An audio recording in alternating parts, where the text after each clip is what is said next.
Good morning, good morning. How are we doing? Literally, every morning right now, I'm stepping on the scale, I'm taking my weight because I'm in a fat loss phase and I want to know like what is happening, both day to day, but also over the course of the week and the month, etc. And ultimately, what you measure, you can manage, you can make decisions off of. So being in this fat loss phase, I want to see a nice, steady trajectory, right? I don't want anything too quick. Obviously, if we're not losing, then something has to change. And I want a nice gradual downward trend, nothing too extreme, nothing that's going to jeopardize the muscle mass I have. And really just to kind of focus on exclusively losing body fat. So you may be asking, Pete, why are you stepping on the scale with your clothes on? And that would be a very fair and valid point. For you, basically, every morning I step on naked, right? I get out of bed, go to the toilet, and I step on a scale right away. And this basically gives you a really accurate, controlled measure of your weight. So no water, no breakfast, no clothes to sort of change or to sort of impact what the weigh-in is.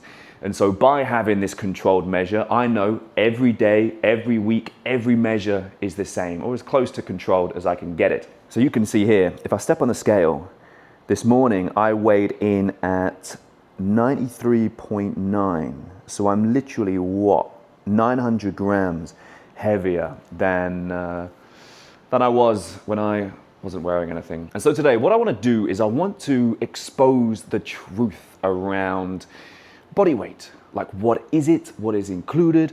All of this kind of stuff. Because often it's a real point of like frustration, anxiety. People are scared of what the number on the scale says back to them when they step on it. And so I want to shed some light on that. I want to give you the understanding that will help you feel empowered when you see your weight, will help you to make better decisions, and ultimately get you into this better relationship with, your training, your nutrition, the scale, because ultimately it's just information. And once you understand what that information is comprised of and what you can do to change it, then you all of a sudden have the power in your hands and you can make change. So here is something I prepared earlier. So I want to do this just because it gives you a better sort of understanding rather than trying to like remember what I say or for me to spend time like putting graphics and all this kind of stuff on the screen. So let's start with the very basics, right? Your body weight, your total body weight, the thing that the scale reads in the morning, right? It's comprised of different things. It's comprised of fat mass, right? The fat which is like under your skin, so subcutaneous, but also like the visceral fat. So that is the fat which is around the organs. That is like the danger fat. We do not want that. The weight is comprised of water as well. Obviously comprised of muscle mass. There's also the organs, your heart, your liver, etc. And then also, this one is often forgotten, the food mass, right? You are eating through the day. That contributes to your total weight. And that is why in the morning, it's important to not weigh yourself after breakfast, right? Because that's gonna add some more weight. And so understanding this is a really good starting point because this will just help you understand what is potentially behind the daily fluctuations. Because I'm sure if you are in a position where you're weighing yourself on a daily basis, the fluctuations, they drive you crazy. Like one day you're, up 600 grams. The next day you're down 200 grams. The next day you're up a kilo. The next day you're down. Like, it's crazy. It's really, really frustrating, and I can totally get how that is a real big source of anxiety or frustration. Okay, I want to share this with you because I got a delivery this morning, and it is in this nice little like Selfridges bag. The problem is, I don't know what to do with it all because Ganesh, the people who make the amazing birthday cakes and everything here in Jeddah, they have sent me a pack of basically everything which could just screw and mess up my diet, right? They've got crunchy truffles, peanut butter truffles. We have orange chocolate cornflakes. I opened these, right?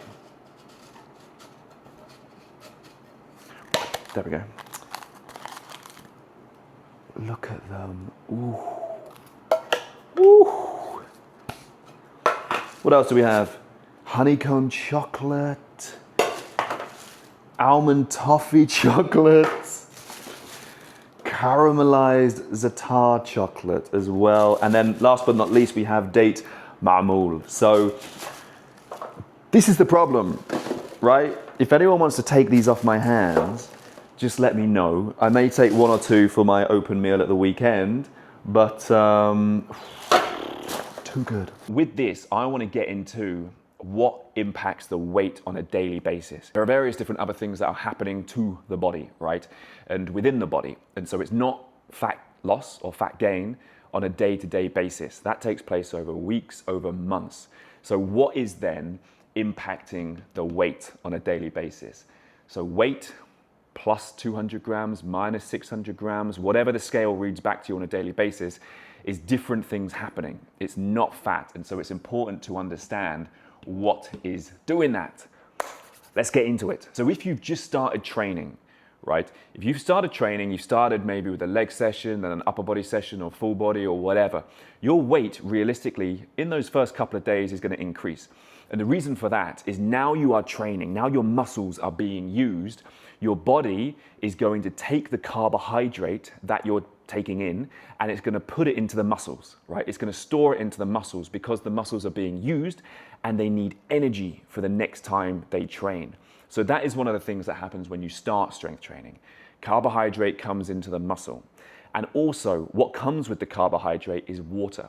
So the muscles get a little bit fuller in terms of the energy stores because of the carbohydrate and the water that comes as well. That's why your muscles look a little bit fuller. Equally, if you're training consistently, right, and you have like a horrible leg session, it's very likely that the next day your weight is going to increase a little bit. And again, that is due to carbohydrate, it's due to water, it's due to inflammation, these sorts of things. So again, it's not, oh my God, my weight's gone up, I'm putting on fat. It is because of other aspects. Equally, this is a big one that people often really forget. You're just not going to the toilet. Like you're backed up. You haven't gone to the toilet maybe in 2 days. And so where has that food gone? Obviously, some of it's been used for energy, but like you've got the stuff in you, right? You need to get it out. And so that may, for some people, be a day, a 2, 3, 4. And so if you could imagine, if you're weighing yourself every morning, the weight may be, increasing slightly, and then lo and behold, you go to the toilet and it comes down, right? So what I always find kind of funny, to be honest, is if people lose their shit, no pun intended, when they weigh themselves and it's like, Pete, I've gone up 400 grams. And then you ask questions, you ask what's going on and everything. When was the last time you went to the toilet? This kind of stuff. And it's like, oh, I haven't been to the toilet in 3 days. I mean, that's a kind of problem in itself. But if you are getting upset and frustrated because you just need to take a shit because your weight has gone up, that's kind of ludicrous, right? So this kind of information is really important just to keep your head in check. Like for you to just know what's going on, to be able to sort of play it cool and understand. And if you hit your targets, whether that's your steps, your training, your calories, your protein, then the weight is going to take care of itself. You just look after the behaviors and then watch the weight come down. So toilet visits is a good one. A high salt meal. So if maybe you're having sushi or if you're having something like super high salt content, then what's going to happen is, again, your body's going to hold on to a lot of water and ultimately have you have a little bit more weight or hold on to a little bit more weight, which is just water weight. Same thing with a higher carbohydrate meal. If maybe you have been low carb for the week, right? You see your weight coming down and then all of a sudden you have a higher carbohydrate meal, then again, your body is just going to take that carbohydrate and put it into your muscles because your muscles are depleted, your muscles and your liver. Because they're depleted, because you've been having low carb, you then all of a sudden have a high carb meal and then your body takes that all in. So your weight the next day may jump up 300, 400 grams. Again, it's not due to fat, it's just because your body is storing carbohydrate as energy. Next up, obviously for all the women, hormonal changes, right? When it's time for your period, your weight can literally go up 1, 2, 3 kilos we've seen.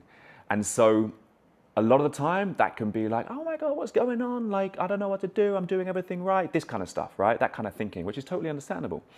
And so if you just stick to what you need to do, guaranteed, your weight after PMS symptoms, bloating, this kind of stuff, your weight will come down lower than what it was before, right? So it might have gone hiked up and then it's come lower and then you can continue going down steadily.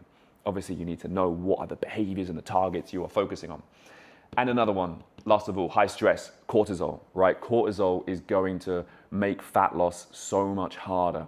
And so if you are stressed, if you are overly stressed, if you're not sleeping well, then you're not managing your cortisol levels, and that can really contribute to difficulty in losing fat, and you may see your weight increase a little bit too.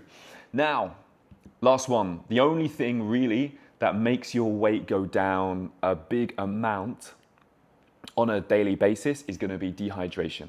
So if you are dehydrated, you haven't had any water in the day before, maybe you've just been living off of espressos or coffee, maybe you've trained, you haven't really had much water, maybe you're sweating a lot, this kind of stuff.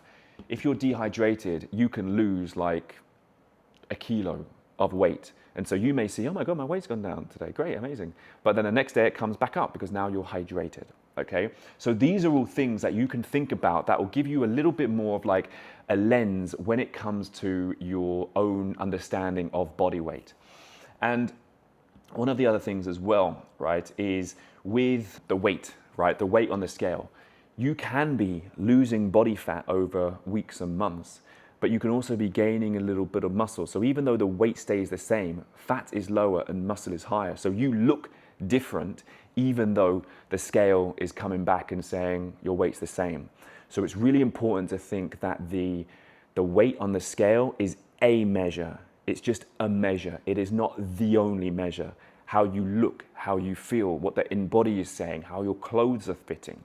These are more important measures. And so really with this, I hope now you have an understanding as to what actually matters and how you can have a look at the previous day as to, okay, what happened here? Have I been to the toilet? Did I have a higher carbohydrate meal? Did I have a tough training session? Did I drink enough water? And you can go through these things and basically get a good understanding as to, you know, what's the reason for the weight change the following morning. If you are weighing yourself every day for weeks and weeks and weeks, you can then see what is happening. Because yeah, like what you measure, you can manage. So if your weight isn't going down, something's up, right? You're either eating too much or not moving a lot. If your weight is going down, great, you're in a good place, continue what you're doing. You know, have a think around that. And ultimately, like, you are in a fat loss phase, you want to be like getting into it, you know, progressing, focusing on the behaviors, doing what you need to do in order to see that weight come down. Biology lesson over. Because I'm telling myself I'm going to have like a fantastic gym session. Here we go. Crunchy truffle. I'm going to have one. Wahed bus. Look at it. Mmm.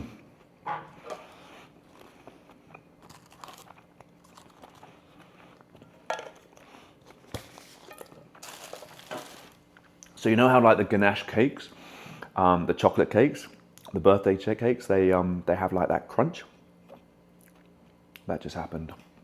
Right, يلا نتمرن. أول شيء قبل أتمرن أبغى أروح للنحدي عشان أبغى أخذ in-body assessment. And this is going to be one of the things that allows you to understand more around what's going on from like a body composition point of view. So I'll get into it when I have the actual reading, and we can go through certain points there. Really useful tool when it comes to understanding more about the progress that you're making. السلام عليكم. ممكن آخذ in-body؟ شور. عندك سبسكريبشن ولا اعمل لك؟ لا بس واحد. شور. هي الواحدة ب 25 ال 25. 25. شور. كويس لو خدت معاها واحدة تانية you gotta take two for free. ما أبغى. كله تمام شكرا. Right. شكرا. 36 male and Place your heels on the rear sole electrodes. Grab the handles. Place your thumbs on the oval electrodes. Starting your in-body test. Music is so calming. Be a shame if the body fat percentage was so high. Test is completed. Shukran. Summer is summering. All right, let's see what my results are. Okay. You see? You see what we have? Okay, so first thing to take into account is when you weigh yourself in the morning, it's going to be lighter than this. So the in-body is going to be like heavier than what you are when you're naked at home, without water, etc. So for me, I am at 12.4% body fat, okay. Which I feel like I'm a little bit higher, to be honest, judging from what I know. But I'm like 47.4 kilos muscle, 11.7 kilos body fat, and 94 kilos weight. Visceral fat 4. So that was the one I was talking about earlier, like the bad body fat. And so what I recommend with this is you literally do it on a monthly basis, right? Every month you are taking your in-body, because that's a good amount of time to really understand what's working, right? And then what you can do is on a daily basis, you can track the weight, right? So you've got this kind of more real-time measure and also this more all-encompassing measure every month. And both of them are just measures. The most important thing is going to be how you feel like you're progressing, how clothes are fitting, energy levels, digestion, all this stuff. Machines are fallible. The weight is going to be dictated by all sorts of other things like we spoke around, just needing to go to the toilet, etc. And so a combination of everything and like understanding what you use for what insight is going to be the most important thing. God, I've been sat here without any air conditioning on. Ugh. All right, let's go. Next stop, Lil Nadi. Bit of a change of plan. I want to get a pre-workout because I haven't had any caffeine this morning. I feel like I need a bit of a pick-me-up, a bit of a boost. And so I'm going to go to the local supplement store and grab, well, see what they have in their fridge. The question is there any parking? There is never any parking.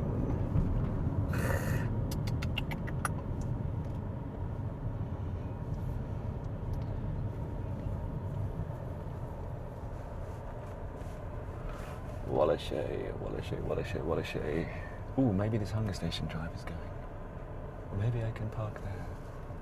Always got to spin these things positively, right? No parking, have to park a little bit further away. So, more steps, fantastic. In the blow dryer, that is Jeddah weather at the moment. السلام عليكم. كيف حالك؟ كل شيء تمام؟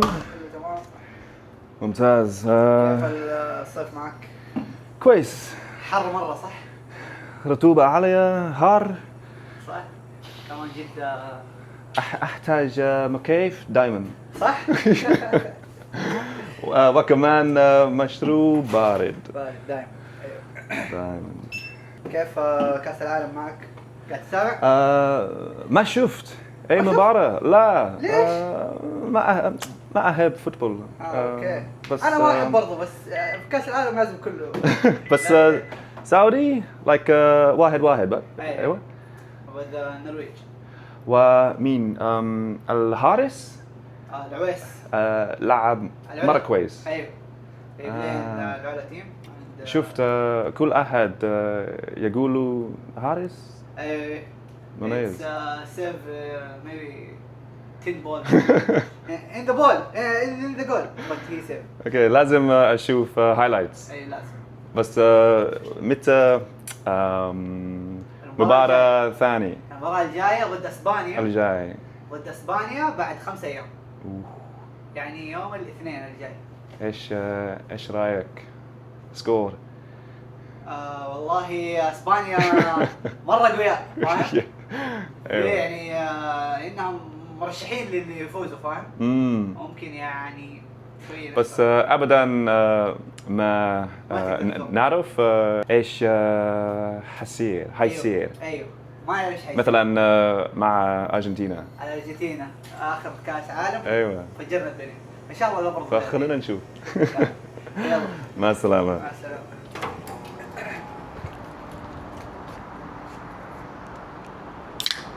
دائما اشرب مشروب بارد دائما. Well, first of all, what do you think about Arabic? Honest opinion. But you may be asking, Pete, why are you getting a pre-workout? And for me, like pre-workout was something when I started training, like 17, 18, 19, etc., that there was like this genuine excitement of pre-workout. It was like so cool. And I still get a little bit of that when I have it or want it and go train. It's something that just like excites me. I don't know, along with the crunchy truffles from Ganesh. Do you need it? Absolutely not. Do people use it wrongly? Absolutely. People who are smashing a pre-workout at 7 or 8 o'clock in the afternoon or evening and then expecting to fall asleep. Nah, like it all goes to sort of shit, and then it has this knock-on effect, right? Because your sleep quality is then bad. You wake up feeling not rested, and then you need more coffee and pre-workout next time. Should you use it? It depends, right? Should you rely on it? Absolutely not. Should it be something you use every now and again as a little bit of excitement to give you a bit of an extra push? Sure, why not? Depends how much you tolerate caffeine as well, is another important factor. Also, I always choose ones which have very low like beta-alanine in them, and that is an ingredient which makes you want to like chew your face off, I swear. So anything like has to be low beta-alanine, otherwise I'm like biting my lips and all this kind of stuff. Like you get the itches and the tingles, and I hate it. So literally for me, caffeine, and I'm good. عندي سؤال مهم في موقف سيارات ولا لا؟ في ممتاز. باقي واحد بس. Good timing, Pete. I mean, someone's kind of half parked in it, but let's see what we can do. Like, bro, you've literally parked on the line, badly as well. Good thing I am a fantastic driver. Boom! Smashed it. We have a lower body session on the card, so hence why the caffeine. Wish me luck. So I'm starting with my favorite lower body warm-up exercise. So we're going into a bit of a lunge matrix, whereby I do my forward lunges, I go into my lateral lunges, get a nice stretch through the adductors here on both sides, and then I open up, rotate 45 degrees, and then come down. And we're just making sure that we are working the adductors through basically the full range. Oi. Ish hada, there is literally no water in the gym for a leg session as well. Okay, so the first exercise I have today is the single leg press. And to be honest, I've swapped this out from my back squat just because I wanted to get some more single leg work in. You know, if you're working on the left leg and the right leg independent of each other, you get to see the discrepancies, the differences between. So I know at the moment my left leg feels a little like clunkier. It's a little bit weaker than my right, which kind of makes sense because I'm dominant on my right leg. So I want to kind of build up both sides independent of each other. So we're going to be working for, 3 sets of 13 today. So let's do it.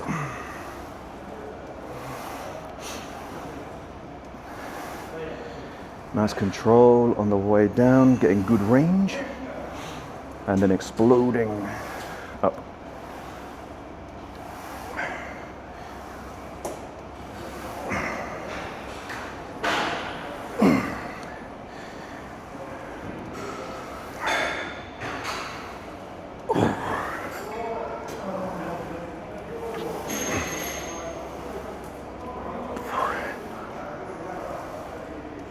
I've lost count.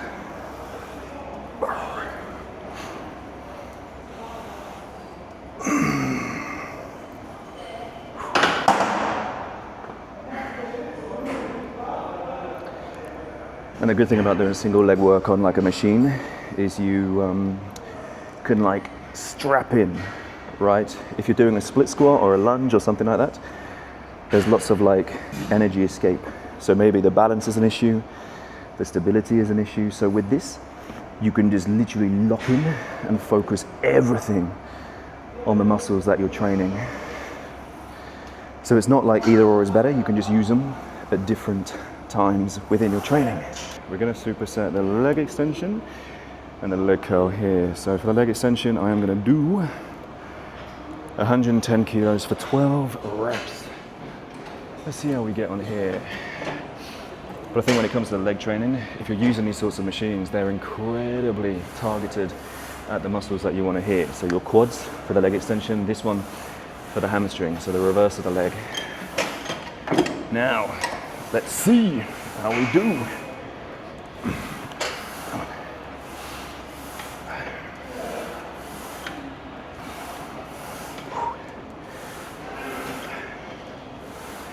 6.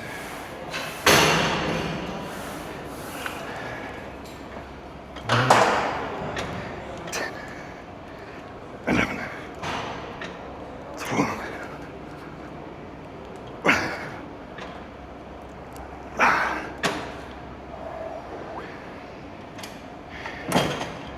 I'm going to give myself a short rest, and then I'm going to aim for the 13 on the hamstring curl.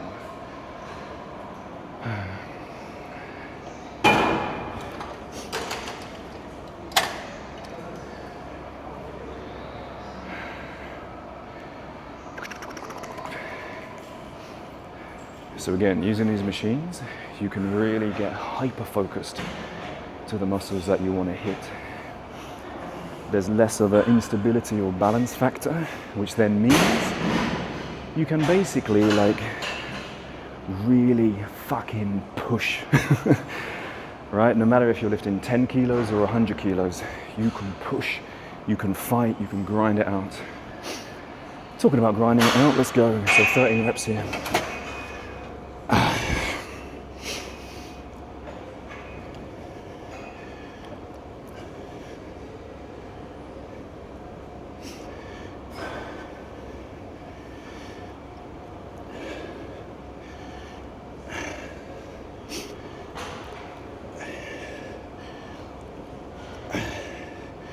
That's 10, that's 11, that's 12, and that's 1, 13.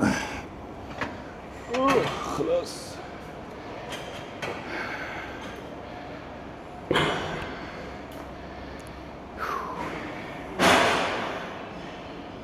Session khalas. That was 54 minutes of a session, decent leg session. Got my leg press here, my single leg, my lying leg curls, leg extension, also calves in there as well. So legs are feeling suitably pumped, not absolutely exhausted.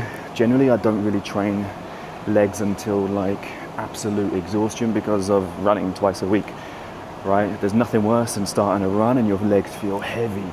So I'm making sure I'm progressing in all of my lefts and getting stronger. And just keeping the volume a little bit less so it doesn't absolutely hammer me when it comes to the run.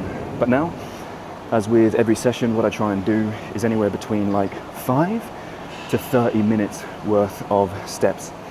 These are going to be super, super, super important in terms of bringing the body weight, the body fat down. You know, the more calories you can expend during the day, whether that is walking from your car to the office, having a break from a cafe to walk up and down outside, even if you're in the gym before you train or after you train, getting some sort of your steps in, burning a little more is going to help, obviously when combined with all things nutrition. So if you're looking at your steps, right, on your Whoop or your Apple or whatever it is, and your steps are like 3,000, 4,000, lazim, you have to increase that.